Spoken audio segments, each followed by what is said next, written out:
All right. Hey, we are live. I've got notes. The Long Beach Grand Prix. This is your official spoiler warning because we're going to talk about this entire race and everything that took place in it. And a lot did take place in it. I'm sure there are going to be some people that will complain that there were only 3 leaders in this race. But I think this was a fun race today. And I think IndyCar is 3 for 3 on good races this season. And we got a new winner out of it. Kyle Kirkwood, who was my pick to win St. Pete. That didn't play out, unfortunately, the way I thought it would. It ended up being my championship pick, Marcus Erickson, that won at St. Pete. Then, of course, we went on to Joseph Newgarden in a thriller at Texas Motor Speedway. And now we get to Long Beach, one of the crown jewel races on the IndyCar calendar. Thanks for all of you guys to tune in. Unfortunately, as you know, I'm not at Long Beach, so I kind of felt like this was the best way to kind of make this up to you, to just go live and talk about it. Now, I may be able to join the post-race press conference in progress. I don't know if I'm going to be able to work that out technically. I'll try, and I could actually jump in and ask a question if we can get that ready to go. But I do have a lot of things to talk about, so I'm going to prioritize you guys in the chat and my thoughts specifically on this race. This is the first race I have watched on NBC, actually NBC TV, in probably over a year, because the last 2 races that I missed, those were watched on Peacock. Those would be Toronto of last year, which was a Peacock exclusive race. There was no way not to watch it on Peacock. And then Portland, which I watched in the media center at the U.S. Nationals NHRA race. So I can't even remember the last time I watched a race on NBC. It might well be, in fact, now that I'm thinking about it, the 2021 season finale at Long Beach. So it's funny to kind of think about that. But so I do have a perspective, or I have the perspective from this show where we are going to be talking from the perspective of someone who watched the race on television, which hopefully will mean that I have a good connection to you, the viewers, even though I wasn't able to watch, the battles, that TV wasn't showing, which I'm able to do when I'm at the race. And obviously I can't talk to a lot of the drivers that you usually and typically get to hear from me at the end of Long Beach. I think we're going to have a fun discussion today. So, the broadcast started off pretty strong, I have to say. I like the fact that they started with Townsend on a wakeboard flying through the ocean in a suit. I thought that was funny.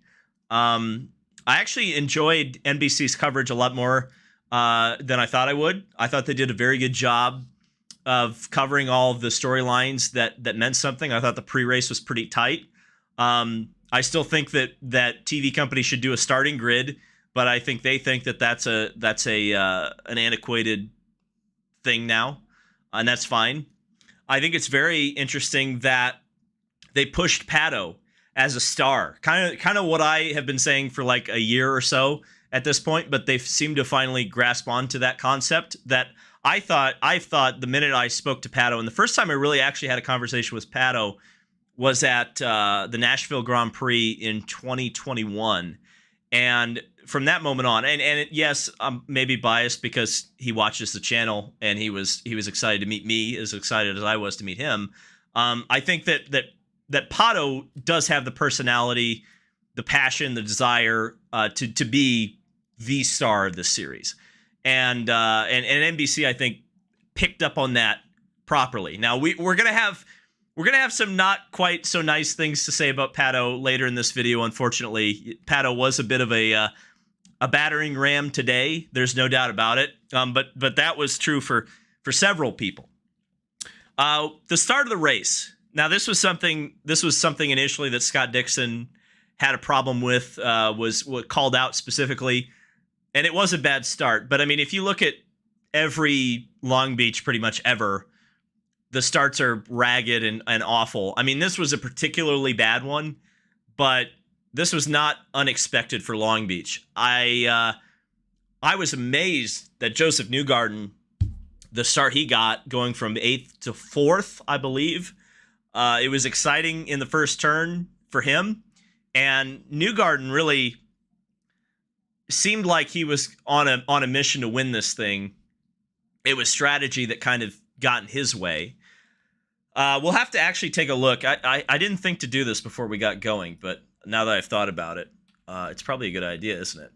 Race control dot IndyCar.com. Let's see if they still have the results up, because I think it would be a good... Yes, they do have the results up.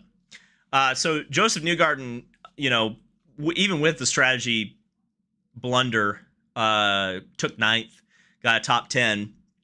But I think he had race-winning pace today, the defending winner of the Long Beach Grand Prix. And that's something we'll get into later as the stream goes on, is the strategy between the black tires and the alternate green tires, the Waiulis, I guess as we would call them. Right off the bat, you had a crash with Helio Castroneves, lost it on his own, got into the wall, knocked the nose off of it. A bit of a strange situation, honestly, that whole caution, because IndyCar Race Control, and they said it on NBC, insisted that he come into the pits without having caught up to the field first, which essentially cost him a lap and took him out of the race. I thought that was a bit silly. I thought that Helio should have driven the whole way around, or should have been allowed to drive the whole way around, catch up to the back of the field, and actually, finish the race. By the way, I should say to everybody, all 253 people watching this right now, thank you very much. Really appreciate you. Yeah, we're talking about Rossi. In the chat, there's a mention of Rossi. We'll get there, because I think that's a pretty funny, maybe not funny, but unfortunate reality of all the things that happened today, was specifically which car crashed at the end and which car won. Crashing was not limited to Helio Castroneves, and I guess we'll get into Scott Dixon and Pato O'Ward coming together. Yeah, that move by Pato, it was late. There's no doubt about it, and I think Dixon has a right to be upset with it. There's no doubt about it. Did Dixon give him room? Sure. But was Dixon necessarily expecting Pato to lunge in there and try to take the position? Probably not. So it was weird too, because Pato just was like driving over his head today. I mean, I hate to say it that bluntly, but he was. And I'm not really sure why. He's a championship leader, and specifically, he has not been driving that way this entire season up until this point. He did not let things get to his head, like, for example, the plenum incident, which cost him the win at St. Petersburg, nor did he let the duel with Newgarden, which ultimately didn't go in his favor, get to him. Or maybe he did, because now here we're at Long Beach, and you look at the mistake in qualifying, running a brand new set of alternate tires and burning them off, and ultimately having to start on the primary compound, and really kind of being limited in his strategy today, and then making some pretty desperate moves, I would say. The move on Dixon was desperate, and the move later, which got him backwards, ran into Marcus Erickson at the same corner. Yeah, it's weird from Pato. It's kind of not really his... That's not really what Pato's MO is. And it's kind of weird that he did that. It's weird. I don't get it. I don't understand, and maybe I'll get to talk to him this week at the test and kind of understand what was going on there. But Pato was kind of my surprise today with the... He didn't drive like the points leader. That's I think the bluntest I can be about it. The other thing I'm going to be blunt about, which is kind of silly to me, I thought, was, first of all, and going back to that Helio yellow, the other thing that was weird about that was that when Helio had to pit, the Juncos cars also peeled off into the pits, and I assume did tires and fuel. It was kind of hard to tell. The broadcast never really mentioned it, but it was obvious if you were kind of paying attention to the leaderboard and where the cars were on the track that the Juncos cars both came in and went off strategy on that first yellow. And that actually paid off for Agustin Canapino, because on the restart after the Dixon crash, he was leading the race and had a lapped car of Helio Castroneves in between him. It looked like Juncos had just pulled the wool over everybody's head. And I think Agustin Canapino was really in prime position to take a fantastic result today. I thought that was a bold strategy move from them. I thought it was a good strategy move from them. I thought it was going to pay off. Unfortunately, Callum Ilott, who had gotten into the wall earlier, broke his wheel. The tire fell off the rim.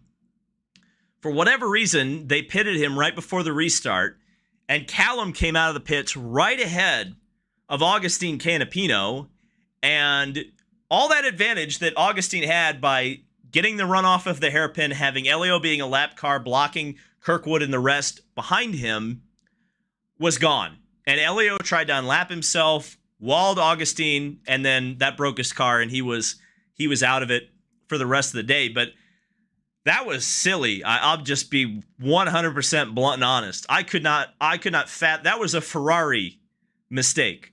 You know, that was, and I get Juncos is, you know, they're not a new team, but they are certainly one of the newest teams on the grid. That was a big mistake, because they really did kind of pull off a brilliant strategy move to get a rookie some clean air at Long Beach and go off strategy in a race that clearly strategy was a huge part of it. Yeah, it was a shame. I felt bad for Agustin, because really, if you think about it, he didn't make any mistake. It wasn't his fault that he, you know, his teammate comes out of the pits and slows him down. And it really wasn't his fault that Helio, because of that, came around him and put him in the wall. It's just a victim of circumstance there for Agustin, who, you know, has finished 12th at the first two races, was probably on for a similar finish today, which is hard to believe. Unfortunate for him. But I think he was, you know, him getting out front, being one of three drivers to lead a race today. I think that was, and the other two are Kyle Kirkwood and Joseph Newgarden. I think that's huge. I suppose we'll talk about Kyle Kirkwood, and then I'll go over the results real quick. We'll talk about the second half of the race here in just a second. I think that Kyle Kirkwood definitely had his IndyCar coming out party today. I identified, and the reason I picked him for St. Petersburg was pretty obvious to me, is that in my observation, the Andretti cars are definitely the best on the street circuits. And the pace that he showed at St. Pete, and yeah, he had a crash in qualifying, which set him back. And unfortunately, he got taken out in the race. Although, ironically, he was the highest finishing Andretti car by the sheer fact that his car was running at the end of the race, despite crashing, that none of the other ones were able to claim. But I thought Kirkwood, you know, I think Kirkwood on the street courses in the Andretti car look out. And I think one of the things that's going to be really interesting, and I know they're friends and they get along, but I'm curious to see as the season goes on, if Kirkwood really challenges Herta, what's that going to do to the team dynamic? And I'll be honest with you. Let's think about Kirkwood and Grosjean and the fact that those two were together at the end of the race. I thought that was going to end in tears. I really thought, especially with Marcus Erickson kind of coming up there. And we'll talk about Marcus Erickson here in a second, because I think Erickson's another huge point of this race, a point of emphasis, I would say, in this race. But the fact that you had Grosjean and Kirkwood, 1 and 2, racing for the win, and you think, uh-oh, here it comes. It didn't actually end up coming, mainly because of fuel. The fact that everybody was kind of saving. It was definitely a fuel save race, unfortunately. It wasn't the knockdown drag out that we've seen at the last couple of races. They had to conserve a little bit, and I think that kind of hurt the race, although it was pretty close at the end. Before we get back to Kirkwood, let's just, as everyone is here and continues to stream in, we're going to go over the finishing order for the Acura Grand Prix at Long Beach. And I'm going to see if I can add a source here to my broadcast. I haven't used Streamlabs in a while, so I actually use StreamYard for the podcast, which, by the way, podcast coming tomorrow night at 8. And in fact, it's going to be a lot of podcasts coming up. That's for sure. So there we go. Let's see if I can make this look a little more attractive here. Oops. That's not right. Come on. There we go. Okay, I hope that's easy to see. So let's make it smaller, shall we? Okay, so let's go over the finishing results for the Acura Grand Prix here at Long Beach. Kyle Kirkwood wins his first IndyCar race in the same place that Michael Andretti won his first IndyCar race in 1986, the Long Beach Grand Prix. The 27 Andretti Autosport car, as we know, has been very quick in recent times at the Long Beach Grand Prix. Won back-to-back years, but in 2018 and 2019 with Alexander Rossi at the wheel. Colton Herta has won here as well for Andretti Autosport. And Romain Grosjean, who finished second once again today, has been so close, but yet so far from victory at the Long Beach Grand Prix. Marcus Erickson in third, the points leader. Who picked him for the championship, by the way, before NBC picked him? I just got to throw that little barb in there. I picked him first for the championship. Marcus Erickson's proven every doubter wrong right now, I would say. I think I said it at the beginning of the year. He's championship ready. Today proved that he was championship ready. He's just as strong on the streets courses as he's ever been.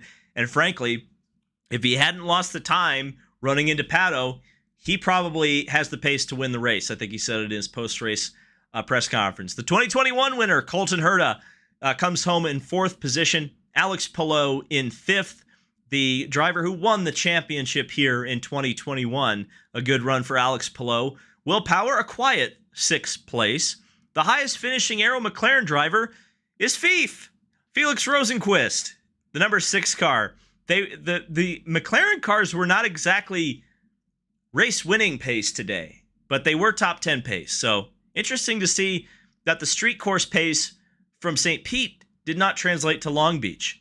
Marcus Armstrong, he's my pick for Rookie of the Year, and he's proven me right. A top 10 finish in his second IndyCar race. Remember, he's not running the ovals, but he is running all the road and street courses for Chip Ganassi Racing. Well, let me correct that.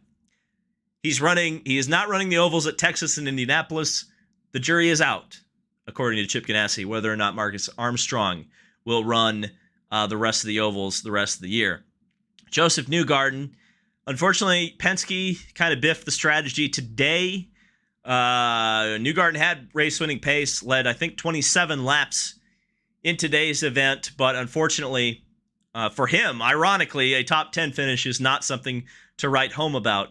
Scott McLaughlin was still in the same kind of boat that Joseph was. They were on the same strategy. Massive fuel save, massive tire save.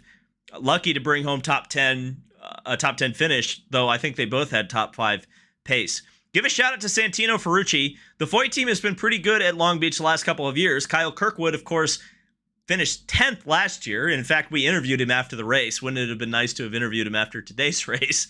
But it was kind of interesting to think about Kyle Kirkwood. I remember pointing out that in a post-race interview with him last year. Foyt team still fast at Long Beach, as it turns out. Santino Ferrucci, 11th place. I think that's very notable. All the Rahal cars, 12th, 13th, and 14th, they looked pretty good in qualifying. There's a lot of talk about the Rahal cars with Graham in 12th, Jack Harvey in 13th, and Christian Lundgaard in 14th. One of the big storylines going into the Indianapolis 500 is bump day, because now we know officially, or maybe perhaps slightly unofficially, but I think it's official for the most part, that Able Motorsports will be entering RC Anderson with a Chevrolet-powered Dallara, as if they wouldn't be running anything but a Dallara, in this year's Indianapolis 500. And looking at the pace of the Rahal cars last year at Indianapolis, you have to think that in terms of a full season car that might go home, the Rahal team may well be on that chopping block. Simon Pagenaud, man, what's going on with Shank? What is going on with Shank? 15th place for a former winner of the Long Beach Grand Prix, both in the American Le Mans Series as well as in the IndyCar Series. Yeah, that's crazy. Devlin DeFrancesco, while his teammates were top 10 contenders, he's 16th. Got to be disappointing for Devlin. The last car on the lead lap, though, I will spin it positively there. Pato Award, I want to give a shout out to extreme sportsmanship there at the end of the race to allow everyone through, but definitely not one of his better races.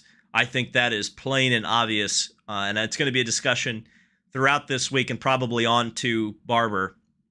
Pato Award, who came into this race as the points leader, clearly not going to be after today. Stingray Rob, I think we saw him on TV once. That was when he was getting lapped, so that's all I've got to say, unfortunately, about Stingray. The second highest finishing rookie, I believe, in the field. Yes. Callum Ilott had an absolutely awful day. In fact, Juncos Hollinger just had a terrible day, as I mentioned. David Malukas had some contact, I believe, with Renus VK, and that knocked him down a lap, never recovered. It looked like he had quite a bit of pace at one point, though. He almost passed Joseph Newgarden when he was a lap down. Elio Castroneves, his race stopped before it even started. Alexander Rossi crashed on the last lap as his former car, Kyle Kirkwood, went on to win the race. Connor Daly was 2 laps behind the pace. Benjamin Peterson spun out, lost 3 laps. Shout out to IndyCar Race Control, though. They actually did a local yellow, which I was shocked to see in 2023, but they got the car back rolling, didn't throw a yellow, didn't throw a full course yellow anyway, and I thought that was great. Augustine Canapino in 25th position, one of 3 drivers to lead the race today. And Juncos Hollinger completely biffed the strategy. Now, they had the strategy right with Augustine, but when push came to shove, they sent out Callum Ilott at completely the wrong time, screwed Augustine over big time. Renus VK retired from the race. I wonder if it had something to do with contact with David Malukas. The official explanation was a mechanical failure. We don't exactly know what that is. NBC reported that Scott Dixon lost oil pressure. It wasn't actually the crash that took Scott Dixon out of this Long Beach Grand Prix. But let's see if I can get rid of that. Can I get rid of that? Maybe. Yes, there we go. And now I haven't looked at the chat for a little while, so let me go back to the chat. Wow, 417 people watching. Thank you.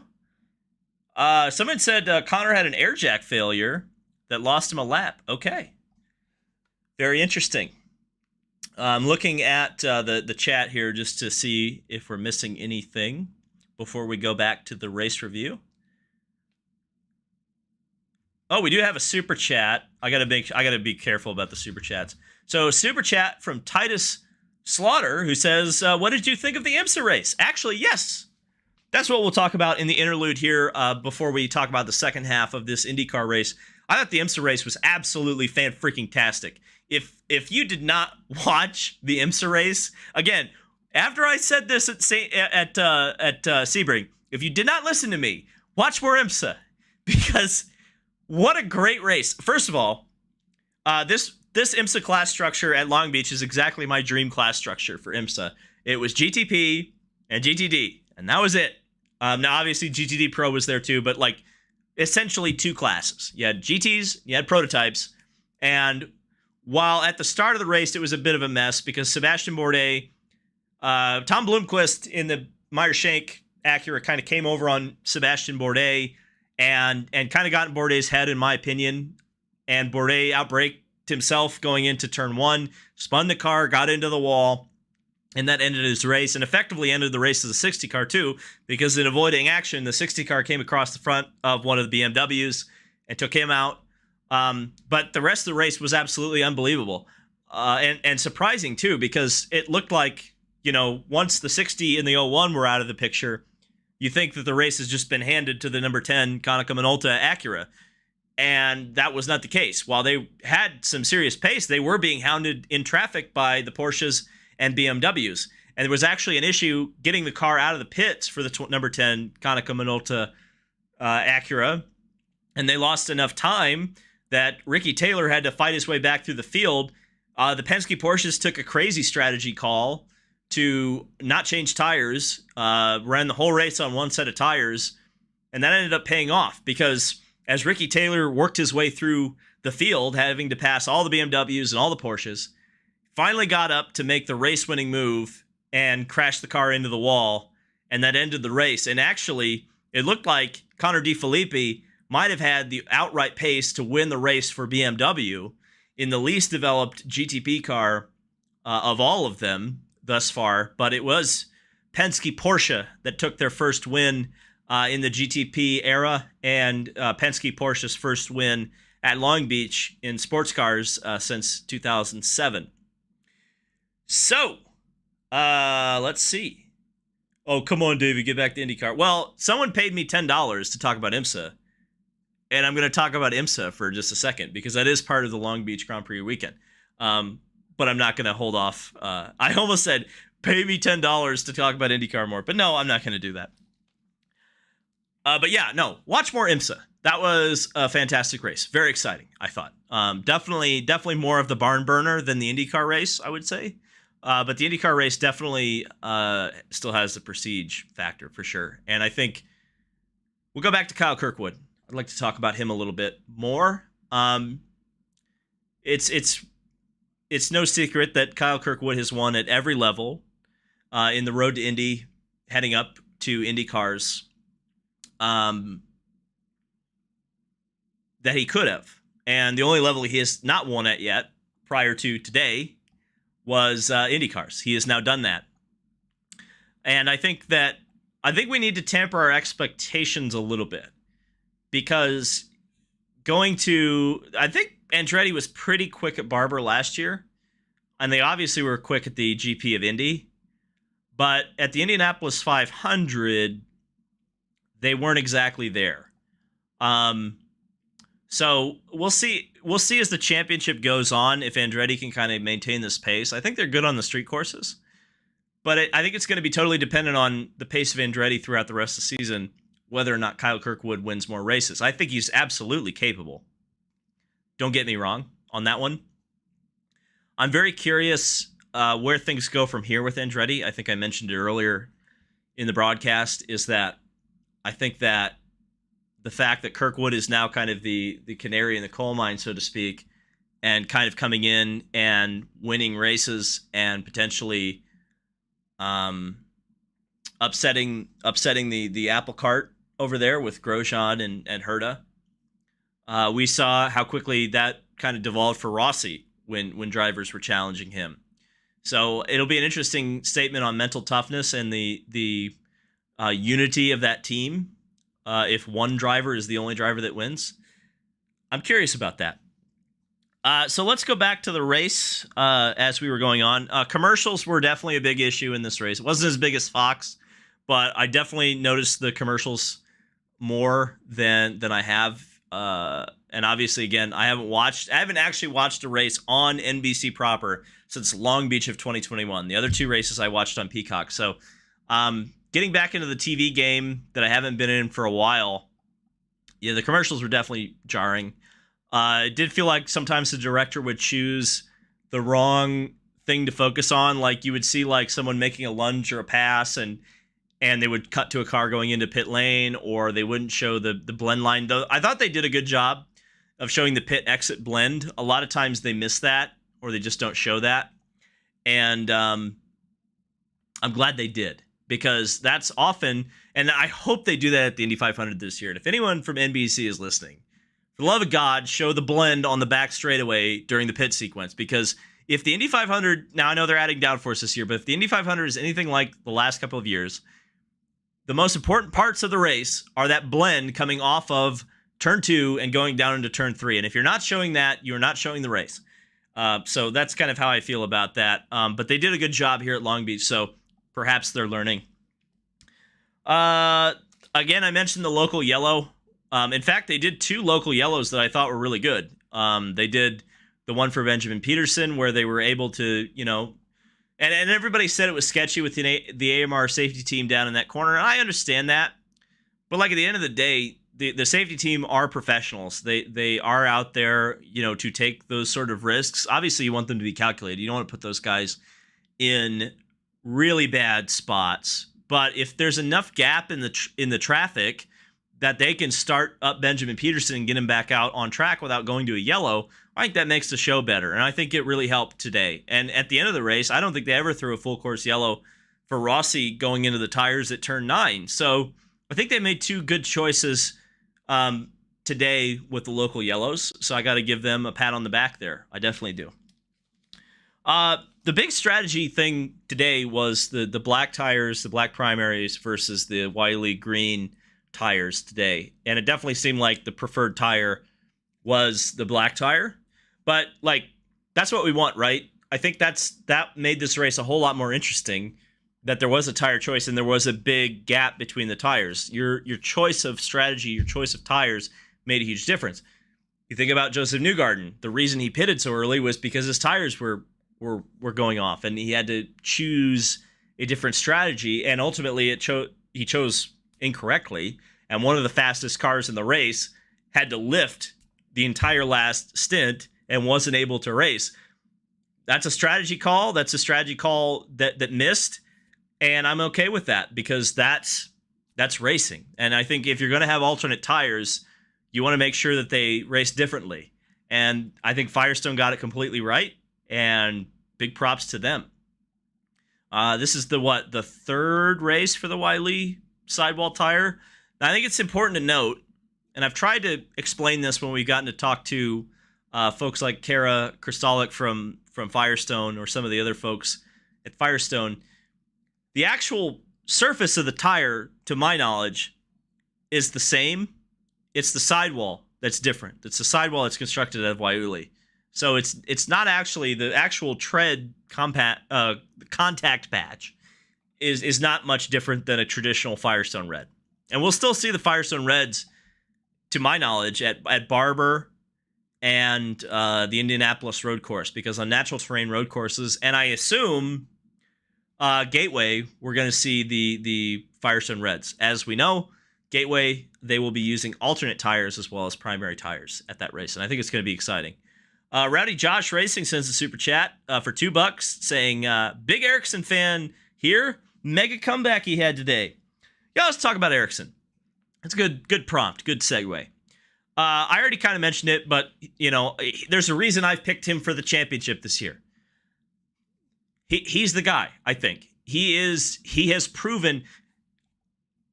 I have stopped disbelieving in Marcus Erickson, and you should too. Because I think he's the guy. I mean, the minute he won the Indy 500, that kind of erased any doubt for me.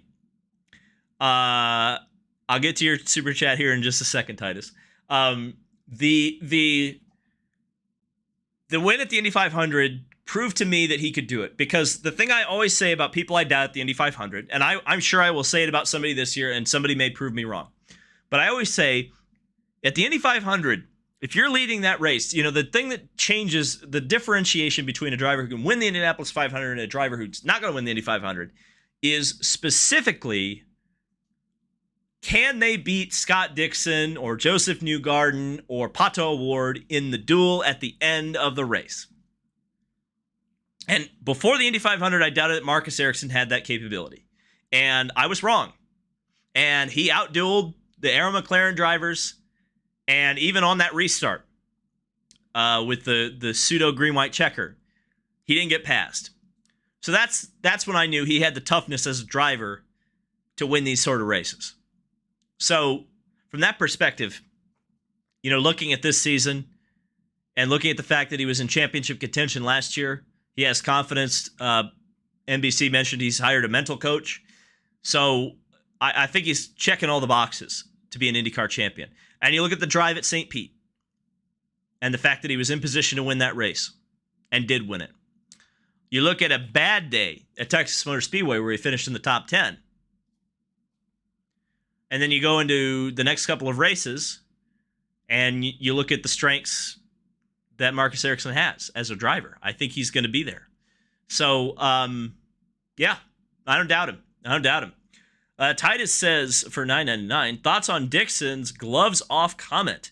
Do you think they will come off later in the season? Well, he specifically said, the gloves are off because he specifically targeted race control as not calling a penalty on Pato O'Ward. He also mentioned the start being a problem. So, wow, hey, 483 people. Thank you guys all for tuning in. These are fantastic numbers right now. I really appreciate you guys all tuning in. But yeah, you know what? I believe Scott Dixon when he says that, because I think Scott Dixon, to be fair, he's always been the first driver to complain to race control when he feels that something's wrong, right? And more often than not, he gets the decision in his favor. I think back to Long Beach a couple of years ago with a blocking penalty, which was questionable at best on Graham Rahal, that involved Scott Dixon. Dixon got his way with race control that day.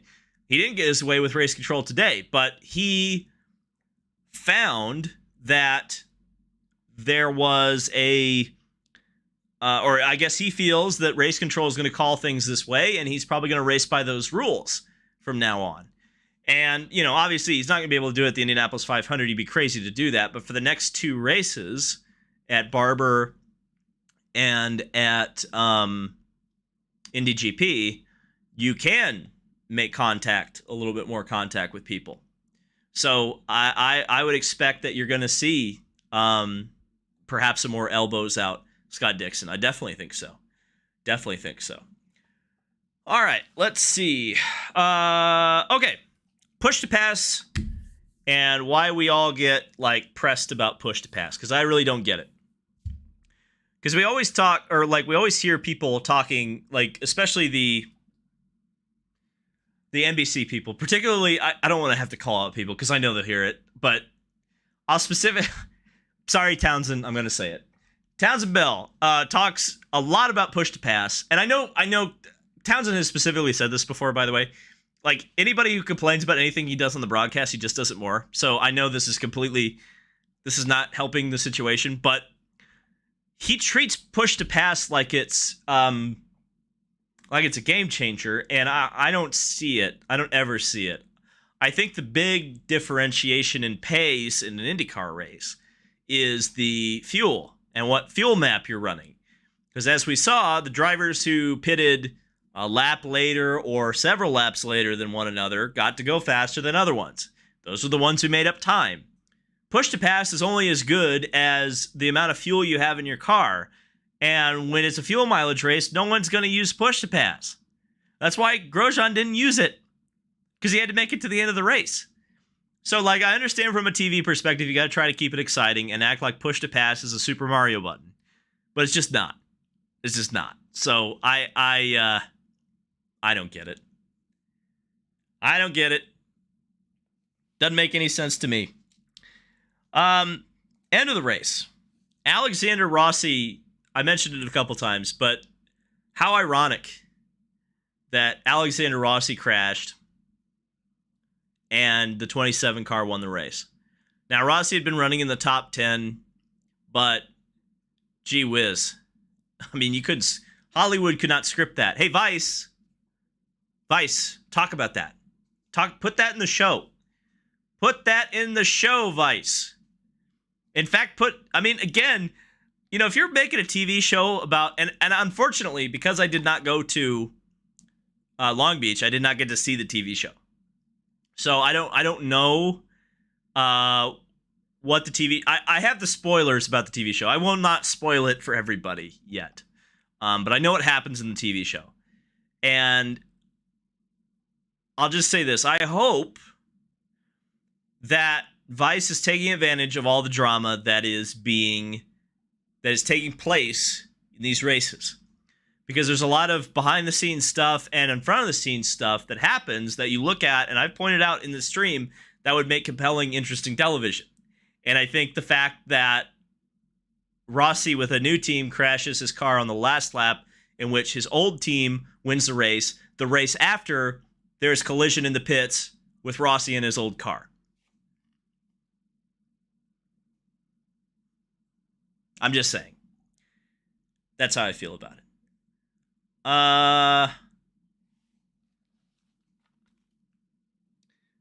Kirkwood winning the race. I guess we'll talk about Kirkwood one more time, and then I'll leave it up to the chat to kind of dictate how the rest of this goes.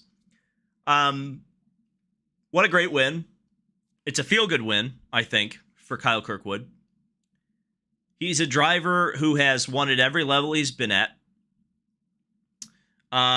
in open wheel ranks. One of the most prolific feeder series drivers we've ever seen coming up the ranks. So I think it's good. I think it's good for the sport. I'm interested to see where he goes from here and what this confidence does for Kyle Kirkwood going forward. It's going to be fun, I think. I think this has been I'll tell you what. Before we go to the chat, I see the super chat from Daniel, and I will address that here in just a second. I think that this IndyCar season, on-track product has been absolutely fantastic. I think there's no doubt that this has been a great IndyCar season for on-track product. I'm concerned about the TV ratings going up against NASCAR, although it was on Fox Sports 1, and IndyCar was on network television. But I hope a lot of people tuned into this race, because I thought it was entertaining. And in fact, the first 3 races of the season have been entertaining. So, should I drop that nugget? Yeah, I'll drop the nugget. Why not? Interesting things on the TV front happening with IndyCar. I know the fact that the TV deal is up apparently at the end of this year, and apparently there were some representatives from some other networks walking around, namely ESPN and Amazon. So maybe there were more. Those were just the ones that my boots on the ground saw and observed. So that's curious to me, and that could be very interesting going forward. Daniel, for $4.99, says, chances you could see Kirkwood being strong enough to be seen to lead the drive at the team next year to force Colton to find any way to be in F1.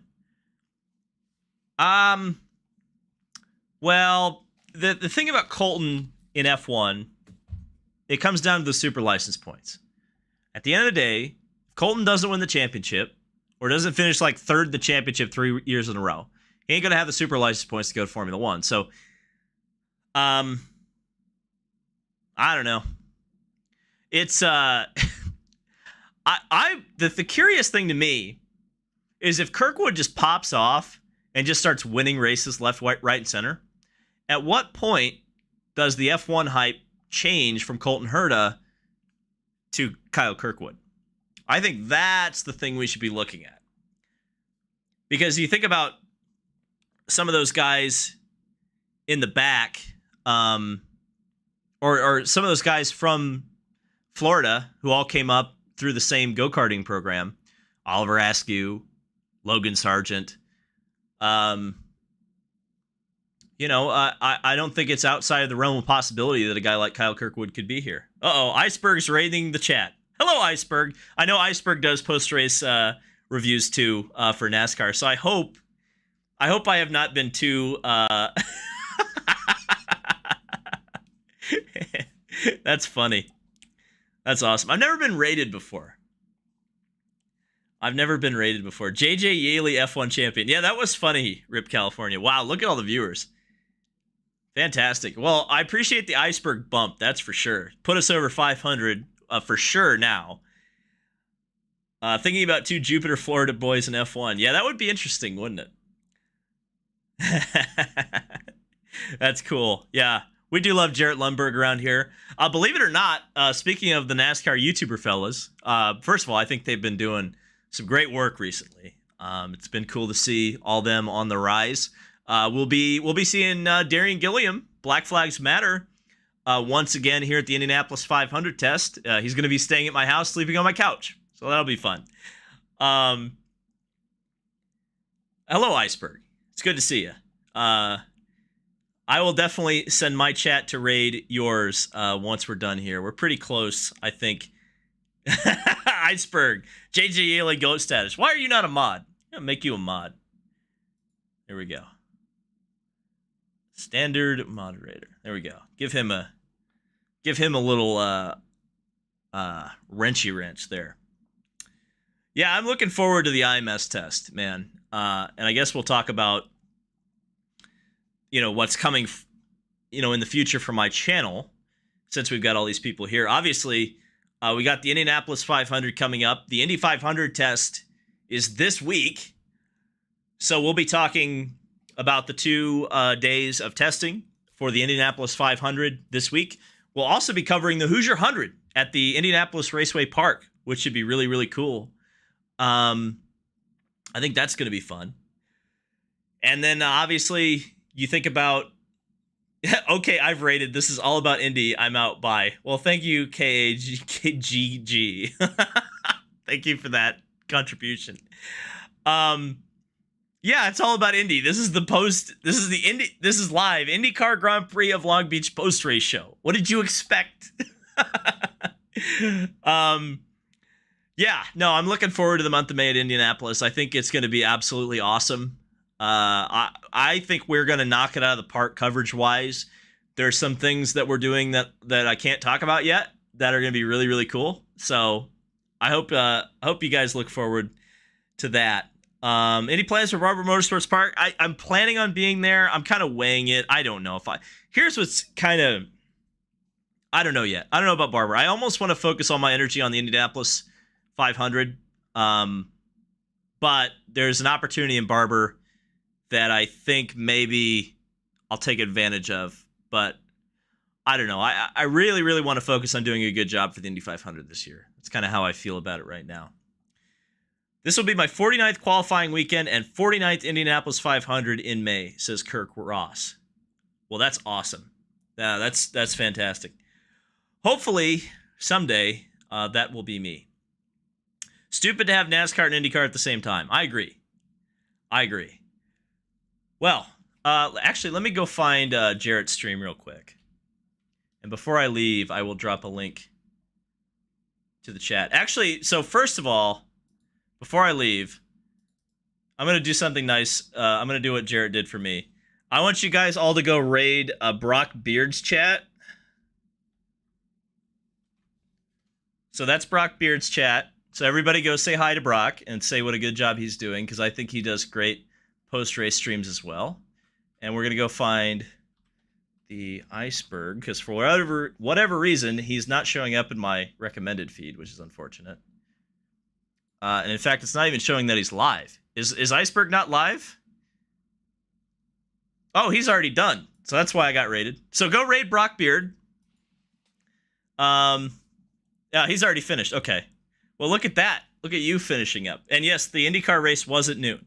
Actually, it was at 12:30 Pacific. But yeah, absolutely go raid Brock Beard. Go listen to him if you're interested in NASCAR. You've obviously clearly already watched the Iceberg. You've watched me. Pretty cool. Pretty cool. Great supportive YouTube community, I think. And we like that. So, thank you guys so much for watching. We got the podcast tomorrow at 8 o'clock Eastern Standard Time with Kyle Cuthbertson. We will be breaking down the Long Beach Grand Prix, talking about Indy 500 bump day. We'll probably touch on Martinsville, rain tires, things like that. And we'll be previewing the Indy 500 test as well as the Hoosier 100 USAC Silver Crown race at Indianapolis Raceway Park. Thank you guys.